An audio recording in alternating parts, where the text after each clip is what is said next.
Yeah, that's right. You're listening to Awkward, the show that gives honest answers to awkward questions. And I'm Lucy here with you till 7. And we've got a packed show for you today. My special guest, Rachel Warwick, has come all the way from Luton. And she's going to be talking today about charity she heads up called Make Lunch. And Make Lunch do so many great things throughout the country. There are many young kids who cannot afford to have school meals. But with the help of Make Lunch, making a difference with lunch kitchens all across the UK, that is an awesome thing. So Rachel, welcome to the show. Hey. Hey, nice to have you here. Thank you for coming all the way from Luton as well. Yeah, a bit of a trek. It's great to be here, so thanks. Looking forward to chatting about child poverty this afternoon. Absolutely. I think poverty generally, whether it's child poverty or in the world, is such an awkward issue, isn't it? Because we don't like to think, there's someone going without. It's better to ignore it and feel more comfortable, isn't it? Yeah, it can be awkward. It's hard to know what's really going on because it does reach a point where if you know it, you've got to do something about it. So yeah, it can be awkward, but we're hoping to find some ways to make it not so awkward. Absolutely. I was reading a story on makelunch.org.uk. If you're online, guys, check out makelunch.org.uk, which is what Rachel will be talking about today. And your story is incredible. How did Make Lunch start? What is it? What happened? Make Lunch started back in 2011 when I watched a programme on television, which is a dangerous thing to do, so it turns out. And it was a documentary all about children that live in poverty in this country. Some children from Bradford and Leicester and Glasgow telling their own stories about what life was like living on really not very much money at all. And it was just one of those programmes. It was challenging, it was honest.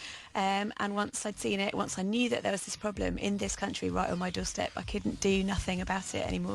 Wow. So, like God really broke your heart for just kids and generally people in poverty. Yeah, I did. I've worked as a teacher before and so I've worked with children in all sorts of kind of life situations. But seeing that programme and those kids being so open about what life was like gave me a kind of another perspective on it, I suppose. Wow. Whew. It's such a heartbreaking topic. Like when I see TV adverts, and maybe not TV programs, TV adverts, and you have all the emotional music of someone maybe in Africa and they're hungry. That's what I think about when I think of poverty. But today we're talking about people who live down the street from us. I mean, that still goes on. I mean, give me some statistics. Well, there are between 3.5 and 4 million children living in poverty in the UK today, depending how you measure it, which is massive. That's a huge number. 1.2 million of those are having free school meals. So they're getting food provided by their school Monday to Friday during term times, which is absolutely fantastic. But 4 million children, that's a lot of kids, a lot of families who are really struggling to make ends meet and just to get by. Wow. Like with that, is that just, in certain parts of England, like you say, more deprived, or is it everywhere? Obviously there are areas where it's worse than others. Cities are obviously more expensive to live in often. People go to where jobs are. There are different issues in different places, but haven't yet found a school that doesn't have any children in it on free school meals.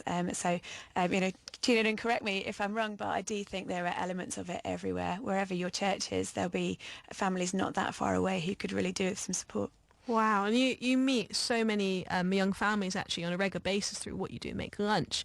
Tell me more about, again, how the story started from you watching this TV programme to setting up over 20 lunch kitchens. Yeah, we had we think around 27 last summer. So yeah, watching the programme and these children talking about life, I kind of left me with I've got to do something, but what do you do? And I looked up the statistics of where I was living at the time and how many children lived in poverty around there, and realised that I didn't really know who those families were, that they were still just numbers on a page. And so I was looking for ways that the church could engage with that side of the community. How could we meet these people that maybe we don't know them yet, but we could get to know them? What could we offer them? And food is always such a great way of doing that. Every time you see what Jesus is up to and the way Jesus is meeting the community in the Bible, there's food involved. He's feeding people. He's sitting down over a meal to chat with the people that nobody else would want to chat to. And food is a great way of doing that. Church is usually pretty good at cooking and making a meal for each other and for the people around them. And one of the things that the children in the programme talked about was that they get these free school meals in term time, but then over the school holidays, churches, that provision isn't there anymore. And so it brings additional financial pressure for the families. It costs families more to feed their kids, or there just isn't food around. And so they just struggle by, and particularly in the summer where that's 6 weeks, that's a long time. And so it suddenly seemed like an obvious overlap. Churches can make food, families need food support. Let's open the churches and fill that gap. We call it the holiday hunger gap. Let's provide some meals that pick up where free school meals left off and keep children going until September. Wow, that's fantastic what you guys are doing. I mean, how do you run, may I ask? Like, do you have a lot of volunteers, or is it just a whole, team of you? We have loads of volunteers, hundreds of them in fact, and it's all local churches doing things with their local community. So a church might open, they'd invite kids from their local school, and then they'd serve, so they might open every day for 6 weeks, or they might open just a day a week, or just one of those weeks. We just encourage churches to do whatever they can, whatever works best for them. So no, I don't do it all myself. We have a team of brilliant I who do all the cooking, they play games with the kids, all the inviting. It's fantastic. Wow. Oh, we've got so much to talk about today, Rach. I have been watching Breadline Kids, which was on Channel 4. Was it this week or last week? And it's maybe quite similar to the programme you watched, which started off the vision of Make Lunch, where there was this family on the programme who are, on the breadline, like they can't afford, even basic food because there's no work around. I was going to say, have you watched that programme as well? I have seen that programme. It was actually made by the same people that made the programme that I watched, which was called Poor Kids. So it's made by a company called True Vision TV, who do absolutely fantastic work with their documentaries, telling the truth about what life is like, I suppose. It's worth watching, although life-changing watching sometimes to see what they do. So yeah, I've seen that programme too, and yeah, similar kind of thing really, some really hard to watch stories of the realities of life in poverty in this country. Absolutely. I think there's so many different causes as well. Like, it's hard to, put your hand on what one is. Like, some people maybe watching it, like, probably want to turn it off. I know I was a bit like, wow, I can't believe this is real life. Watch reality TV, but this is reality TV. Yeah. I mean, some people, maybe down my street who just can't find a job, or they, they're a single mum or single dad, and something bad happens. Like in this program, I think it was that one of, this dad had a daughter, but the daughter got diagnosed with cancer, so he had to give up his job and live on benefits, and it was a struggle for them. I mean, how much of that is true in the reality of working with families that you work with? Yeah, definitely. There's no one reason why families find themselves struggling in this way, and it's really, really important not to judge and not to assume that we know why families are struggling. It's been fascinating to hear families' own stories of how they ended up where they're at now. So it might be family illness, like the family mentioned in the programme. It might be family breakdown, that a family situation which is affordable with two parents suddenly isn't if one of them isn't around anymore. It might be unemployment, people lose their jobs unexpectedly and often in ways that are beyond their control. It might be to do with addiction. It might be to do with just struggling to know how to manage money. Often there is enough money around, but it's just knowing how best to use it. And we're so grateful to be able to refer people on to things like Cap Money, where they can learn how to budget, but a privilege as well to be able to feed children along the way. So yeah, you're struggling, and yes, we can help, and let's help you feed the kids while you work that out. But yeah, so many different reasons why families find themselves in poverty. It's really not for us to judge. Absolutely. Well, thank you for tuning in. If you are tuning in through London DAB Radio, online at premiergospel.org.uk, we're talking about the awkward topic of child poverty and how one lady and many other amazing people around the UK are helping feed kids who just don't have any food. Well, let me know via Twitter at Premier Gospel whether you find poverty awkward in itself, whether maybe you've struggled financially yourself, or maybe you've had friends or family at churches or generally in your community where you felt, I felt God's put a burden on my heart to help those people, but I don't know what to do. Tweet me at Premier Gospel. Here's also how you can get in touch.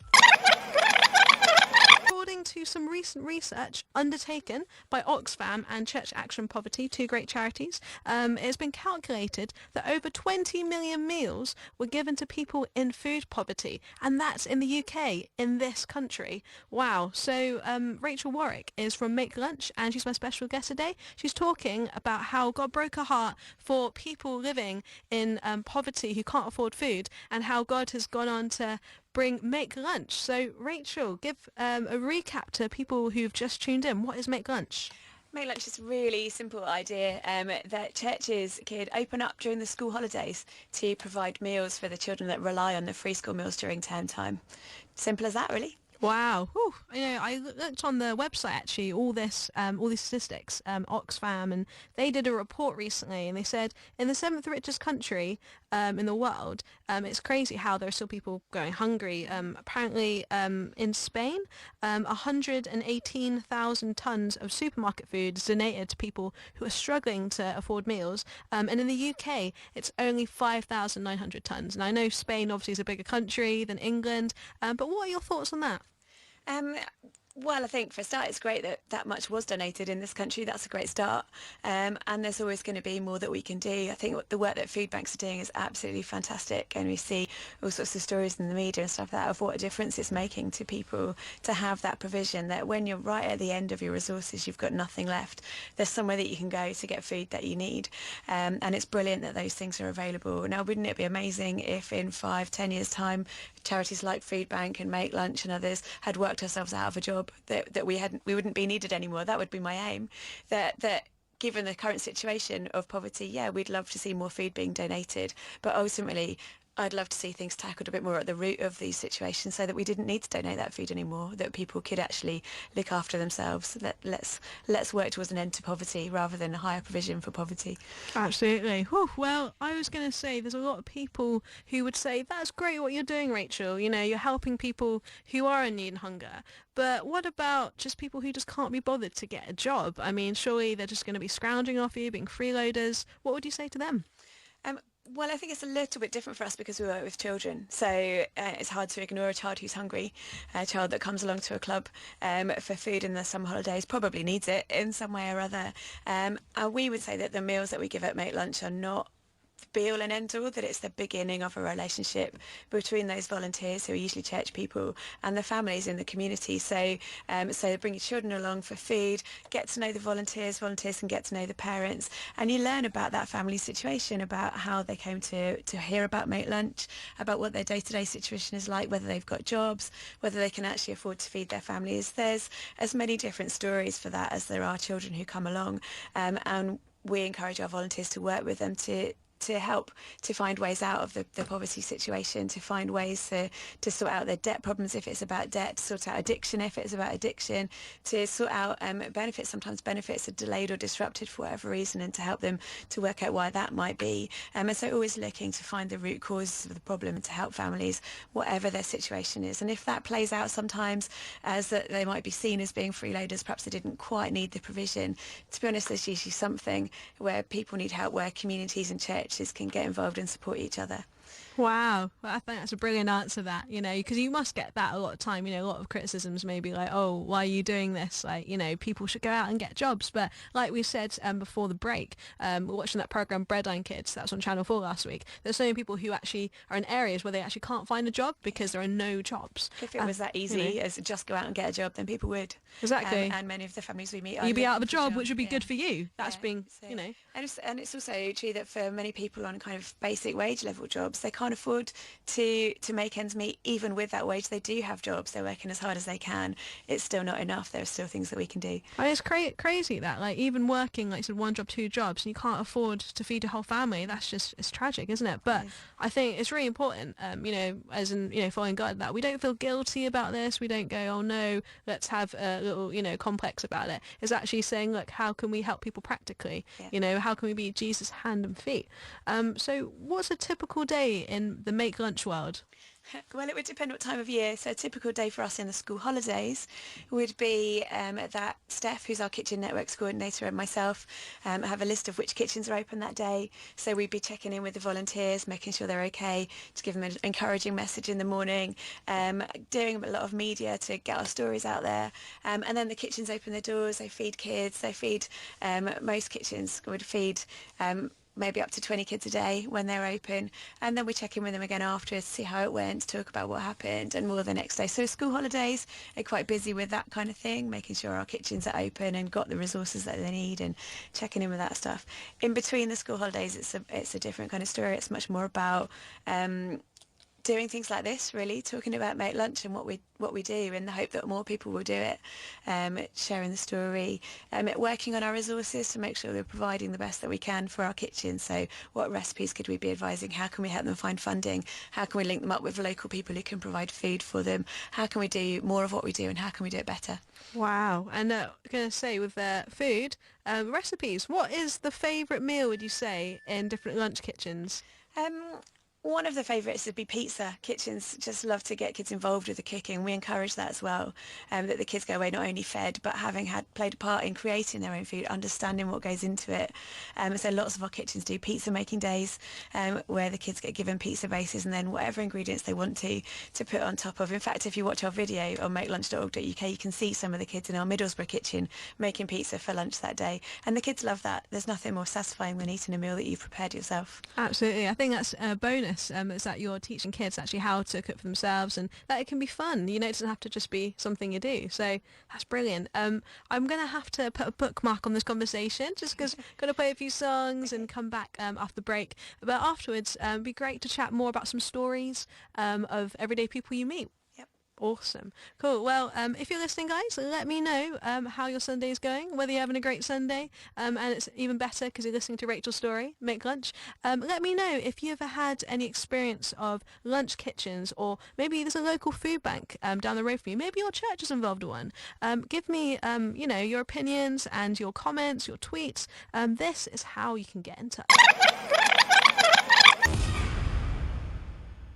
Good evening across London DAB radio and online at premiergospel.org.uk. This is Awkward, the show that gives honest answers to awkward questions, and this is Lucy here with you till 7. I can't believe an hour has gone already from the show, but it's been fun chatting to my special guest Rachel Warwick, who's come all the way from Luton. She's talking about the hope that Make Lunch, a charity that she heads up, brings to so many children around the UK who can't afford a school meal. So Rachel, I've got some more statistics just from the report that Oxfam and church charities have been working on. It says 4 out of 5 teachers are reporting that some of their children are arriving at school hungry. One London survey found that 61%, which is quite a lot, of teachers are giving food to their students at their own expense.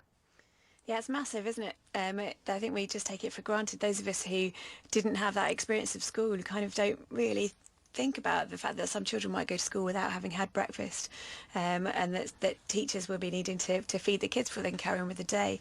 Having been a teacher myself, teaching hungry kids is hard work, so it's easy to see why teachers would pretty quickly come to the point where they'd be feeding those kids themselves. But it is shocking. Absolutely shocking. But I know there's some good stories, a lot of hope from the work that you do at Make Lunch. Would you be able to tell us more stories? There's all sorts of stories. One that comes to mind is of a family who were invited to their local lunch kitchen the first time it opened over the summer. They're actually one of the first families to come. A mum with 2 children who were both at primary school, and they'd been a fairly normal family, really, whatever normal means, and then not a few months before the summer holidays, they'd experienced family breakdown, and she found herself a single mum with the 2 kids. So whereas before they'd been able to manage the mortgage and the bills and they were doing pretty well, really, suddenly she's doing all of that on one income, which was pretty low because she'd not been working much. She'd been at home with the kids, and it had been her husband that had been looking after. So suddenly really, really difficult, a whole new way of managing the budgets, to have to learn decisions to make. What can you afford, and how do you choose between this and that? And so for them, the lunch kitchen was really welcome, because it meant for those 6 weeks over the summer, food was a thing that she didn't have to make a budget decision about. So from as soon as it had happened, the kids had been eligible for free school meals, and they'd been really appreciative of that. And I know she'd been worrying about the holidays and about how for 6 weeks she was going to have to massively increase her food bill. Like over 60% of families admit that they spend more on food during the summer than the rest of the year, because the kids are at home all the time. They need feeding, they need entertaining, they need clothing. And so for those 2 kids and that mum, it was a really welcome provision. For 6 weeks they could come along, and actually I know they also appreciated just coming along and meeting other families, a safe space for the kids to play, other parents for the mum to talk to, and you can go a bit crazy on your own at home for 6 weeks with the kids as well. So she just appreciated having other people around. over the summer she took on a little bit of extra work and was going to be going into doing some childminding, which would mean that she'd be losing her benefits, obviously, once you're in employment. And actually any family with one parent in employment becomes not eligible for free school meals anymore. And yet, having looked at her budget, her monthly incomings and outgoings, she's going to be £50 a week worse off while she was working than she had been on benefits and free school meals. Now that's because of that kind of work. It takes a little bit of time to build up your income, and I would hope that by now that she's not worse off per week than she had been before. But I think that beginning, there's a kind of a gap at the beginning when people go back into work, but actually financially a little bit worse off until they build things up.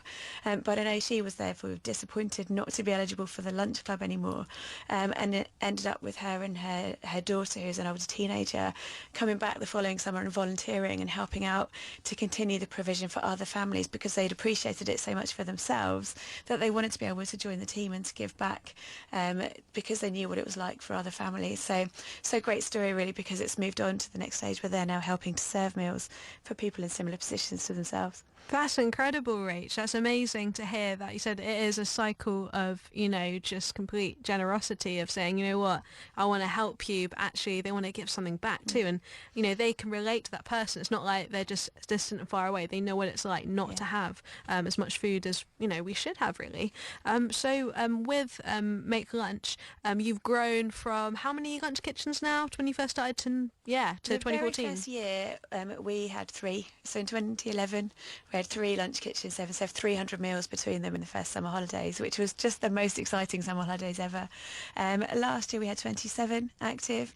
So far this year we've had about 15. We've served 3,000 meals this year already to about 800 children, and we've had about 400 volunteers doing that. And we've got a load of new kitchens just ready to open for the first time in, about 6 weeks now to the summer holidays. And we're aiming to serve 5,000 meals in 6 weeks over the summer to those kids, which is an exciting number in one way, and in other ways it's not enough.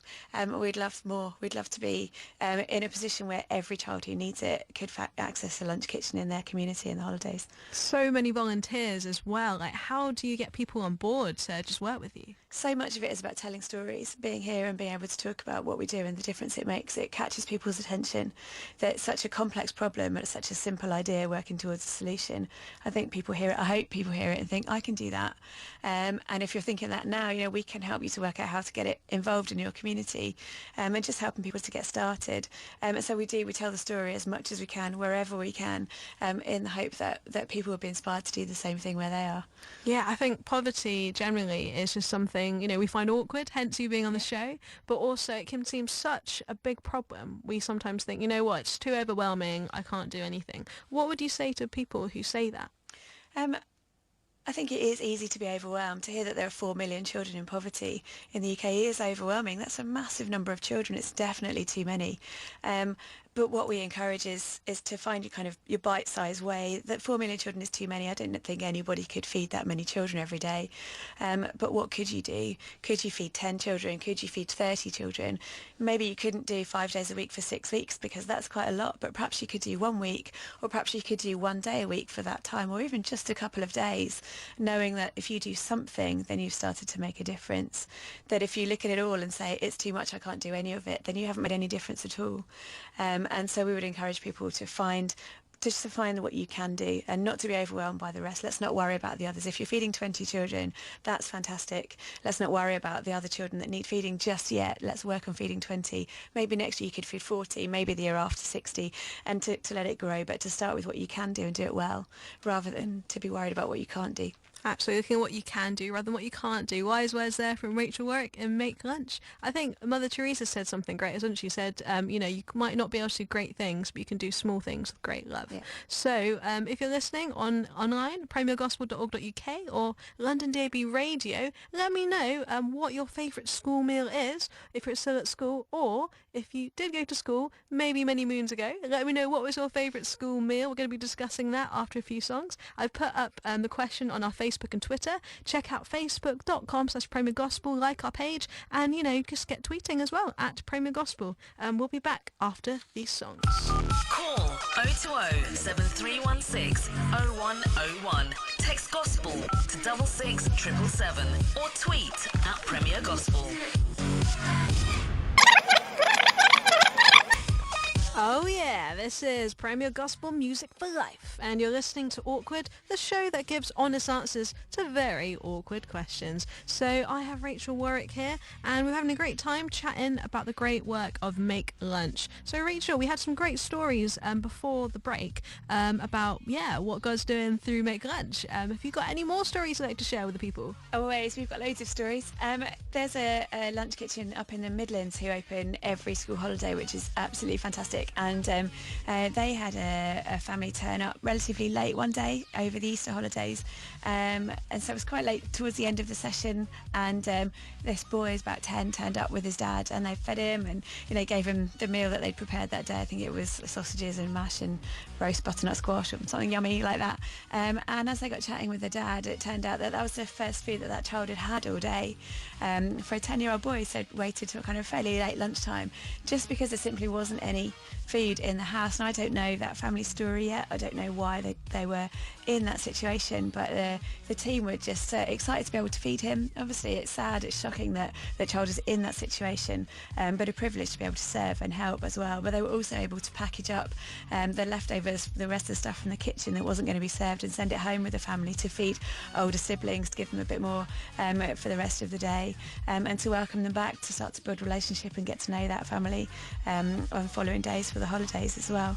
Oh, so wow. Simple story, but it's just another glimpse of what life is like for the families that we're working with. Yeah, exactly. People who just don't have, the money to buy loads of food like every day. The most basic things that sometimes we take for granted, It's crazy thinking that, and it's down people's streets. Mm-hmm. So with Make Lunch, you're just, congratulations on, being recently made a charity. That's awesome. Like, how did that all happen?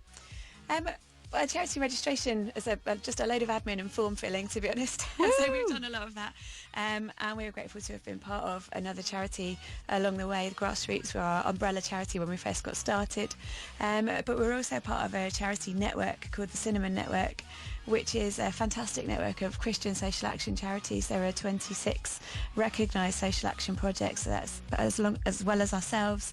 There's Cat Money, there's food banks, there's Link Visiting Scheme for helping churches visit old or isolated people in their neighbourhood. There's Who Let the Dads Out, projects that you've probably heard of, at least some of them, if not all of them, but tried and tested ways for churches to make impact in their community.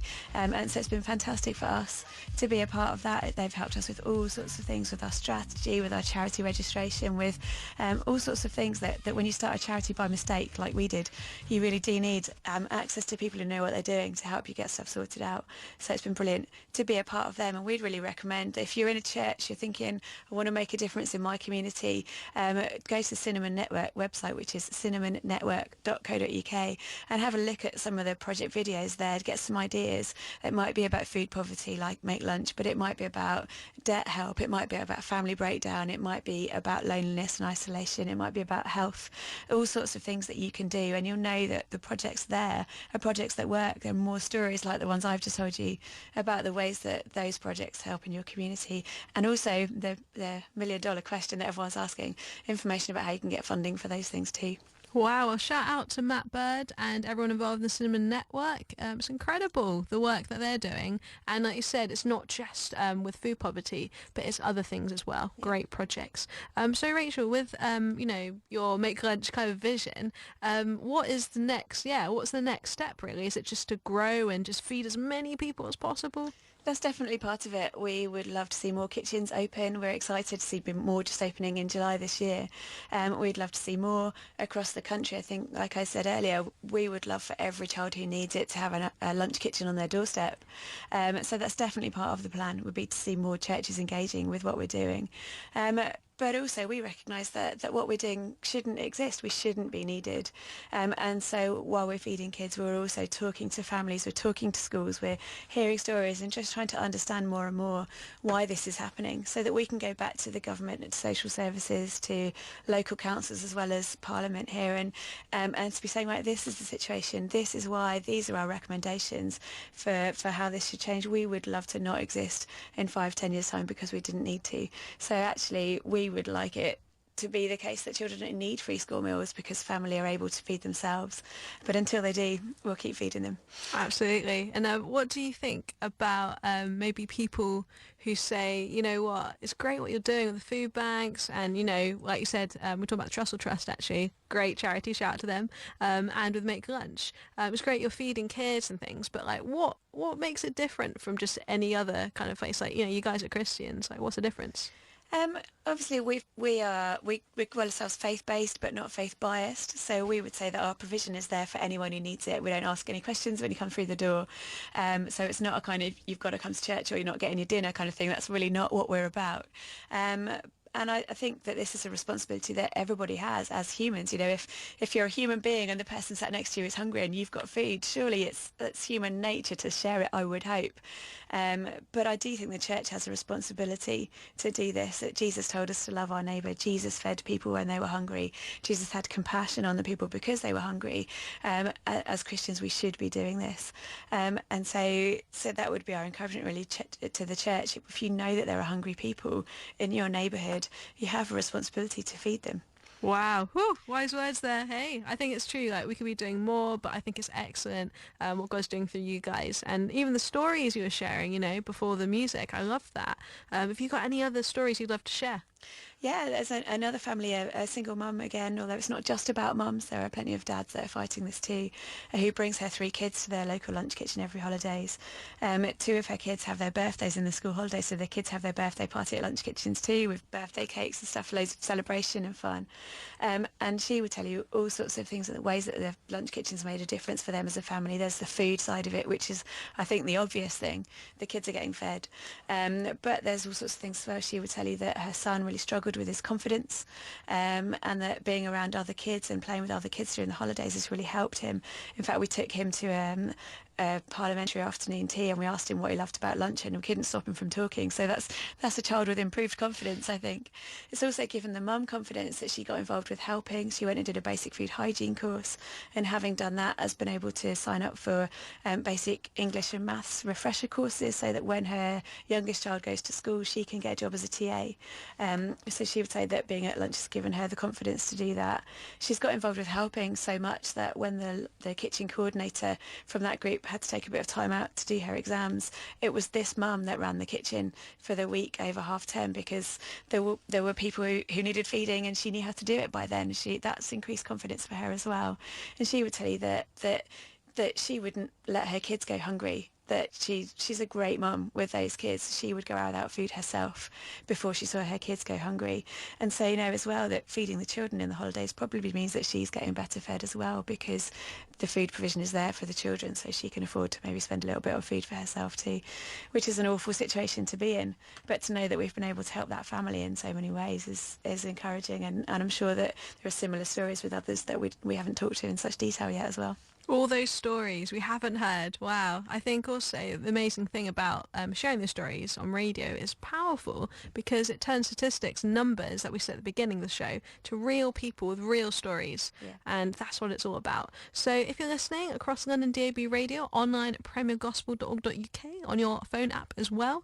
If you have any questions for Rachel on anything, it could be to do with Make Lunch, it could be to do with poverty and church generally, and drop me a tweet. Tweet at Premier Gospel, anything you like about what we've been discussing. Do you agree, disagree? Or you can head over to facebook.com/Premier Gospel. Anyway, we'll be back after a few songs, but in the meantime, let me know. Honest answers to awkward questions with Lucy Maskell. Sponsored by Urban Saints. Premier Gospel Music for Life. This is Lucy here with you till 7 o'clock, and Awkward is truly on air and I'm loving it. It's great. I hope you've been enjoying the music. If not, well, maybe you can tune in next week for some more different types. But we just had Impossible by The Truth featuring Pastor 83. Before that we had One Way by Transparent, and before that we had the Harlem Shake Rap Edition by HOPP featuring Young Chosen. Okay, so Rachel Warwick is in the studio and we've been chatting about, you know, the awkward issue of child poverty and how Make Lunch is helping children across the UK. So, Rachel, we're talking off air that you've got some new kitchens opening soon. Where are they and how is that going? We've got a few new kitchens opening this summer, which is very exciting. So there'll be a new one in Luton, which is great. There's one that's looking at opening up in Coventry. There's a new branch of one opening in Ayrshire in Scotland. We've got some looking at opening it up in the West Country, so around Yeovil. Some people in Cornwall who are looking at opening up down there. They're all over the place. There's a whole long list of people who are thinking of doing it, who've been inspired by the story, who want to look at feeding children in their area. It's exciting times for us. Yeah, wow. Whew. I think with what you're doing, what you said before, the break, is that you kind of put faces on numbers. It's not just, you doing something for people, but actually they're really blessing you as much as, you're blessing them. That's right, yeah. That we're really keen for this not to be something that the church is doing to the poor people. And I think before you start, when it's an abstract construct, poverty is this thing that you kind of know about and you talk about, but it isn't about real people. And once you get involved in something like this, or street pastoring, or debt advice, that kind of thing, you don't meet statistics, you meet people. You hear stories about families, about children. They've got faces and names. It's heartbreaking, and it's the kind of story that if it was happening to your friend, there's no way you'd stand back and just watch and find reasons to blame them for what's happened. You'd find something to do to help. And it's just the same, that actually through doing this, you meet new friends, you'll hear new stories, you'll understand different perspectives on life, and yeah, hopefully people will form community groups together, that families that come along to make lunch kitchens will come to churches, that churches will start new groups that serve the needs of those people that they're meeting, that there's this kind of blessing going on in all directions, for want of a better phrase, that it's not a one-way thing, definitely not a one-way thing. Yeah, I think, people from different backgrounds come together as well. It's just like, you see from a different, point of view and different, lifestyle. I think that's fantastic. Yeah, like opening people's eyes. Like we said, Jesus hung out with people, of, different reputations, different backgrounds, and he wasn't afraid to just, see people as people. That's I think right. it's more, we need more of that, definitely. Yeah, we do. So Rachel, I was going to say, with all these new lunch kitchens opening, there's so much going on. What has God taught you through the whole experience? Because like you said, it was a happy accident, but it's turned into something amazing. It has been amazing. I think we've seen again and again how God provides, and you hear stories about families who've appreciated it so much, and that whether they would attribute it to this or not, this is a way that God is providing support that they need in this situation. I think God's showing us again and again about his compassion for people, that it's not okay with God that people are suffering, that it's not okay with him that children are hungry, that he loves them, and that this is why we have responsibility to do something about it, that here we are with so much to give that God has given us, and God has compassion on these people who don't have as much, so we should give for them. We've certainly learnt a lot about that, about the practical outworkings of God's compassion. Wow. Whew. Well, Rach, we're going to come back after a few songs, and it'd be great to hear how we can get involved really with Make Lunch, whether, you may be listening and be like, oh, I want to help people, I want to get involved in my local lunch kitchen. Rach will let you know how you can get involved, volunteering, or, praying, or generally, if you've got something in your heart God's given you for people down your street who are struggling in any way, then maybe, Rach can share her wisdom. Would that be great? I'll give it a go. Awesome, cool. Well, this is Awkward, the show that gives honest answers to awkward questions, and we'll be back after a few songs. But anyway, if you've also got some questions for Rach, let me know before she, leaves the studio. She's got so many great things to say, and it'd be great to hear your thoughts. So Rachel, people have been listening in, they've been enjoying the show too. How can we get involved with helping with what you do? I think there's loads of ways of getting involved. You can pray. You could do that right now. You could keep in touch with us to find out what to pray for. We've got a Facebook page, we've got a Twitter account, and we update the blog on our website, and there's a newsletter too. So if you just want to keep informed, we'd love to tell you what's going on so that you can pray. You could get involved with practically with a lunch kitchen near you. So it might be that there's one already near you, we can put you in touch with them so you can volunteer. Or maybe you want to start your own. Perhaps you'd like to see this happening in your church, and we would love to help. We've got training, we've got information, we can arrange for you to visit one that's been running for a while that's not too far away. And again, you want our website for that, which is makelunch.org.uk. There's plenty of information there about how to get started, and how to get in touch with us as well. You can give as well. Obviously we try and do as much as we can for as little as possible, but every bit of money helps, and there's information about that on our website too. Or maybe you just want to do something else, perhaps just being inspired by our story, perhaps there's something else that you want to do, and we'd love to hear that. If we can help you get started with something, then we will. We do what we can. Awesome. And also you are on Facebook and Twitter, am I right? Yeah, that's right. We're Make Lunch on Twitter, and I think it's facebook.com/Make Lunch for that as well. Trying to keep it same across the board. So yeah. Like and follow, guys. Make Lunch. You know, they're doing awesome things in the Kingdom of God, and you know, support them. You know, it's incredible. Well, it's been really great having you, Rach. Thank you for coming all the way from Luton. You know, you've inspired me, and I'm sure you've inspired a lot of people who are listening. So, Rach, thanks so much. Thank you. It's been great to be here. Brilliant. Well, thank you guys also for tuning in to this week's episode of Awkward. It's gone so fast as usual, but that's because we've had such a good time. Next week, I have two special guests who are going to be talking about the persecuted church. We're going to be talking about how we can help Christians in different countries, and as well as in this country, who are, you know, being persecuted for their faith. I've got some guests from Potential Release International, so you might as well check that out, because it's going to be a great show again. So tune in next Sunday, 5 p.m. to 7 p.m. for another awkward topic. If you want to listen back to the show, you've just tuned in, you think, oh, I've just missed the show, then check out the podcast. You go to mixcloud.com/awkward show. That's mixcloud.com/awkward show.